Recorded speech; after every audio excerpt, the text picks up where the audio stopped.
আসসালামু আলাইকুম বন্ধুরা।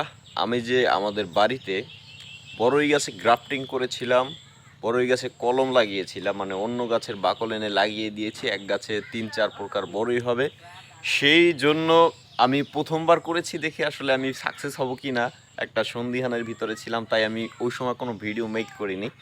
কিন্তু আমি সাকসেস হয়েছি। এখন গাছ অলরেডি বড় হয়েছে, এই যে দেখেন। আহ, এই যে কস্টেপ এখনও আছে, এগুলো আমি এখন ছাড়িয়ে দেব, কারণ এখন সম্পূর্ণরূপে সে জয়েন্ট হয়ে গেছে। এখন আর কোনো সমস্যা হবে না। এই গাম টেপগুলো ছুটিয়ে দিতে হবে, না হলে এই জায়গাটা কিন্তু চিকন হয়ে যাবে। এইটা কিন্তু একটা জাতের, এই যে আর একটা আছে, এই যে এটা হচ্ছে অন্য আর একটা জাতের, এটা হচ্ছে আপেল কুল যেটাকে বলা হয়। আর এটা হচ্ছে এলাকার মানুষ বলে এটাকে বউ সুন্দরী। এটা আছে। আবার নিচে আর একটা আছে, এটা হচ্ছে বাউকুল।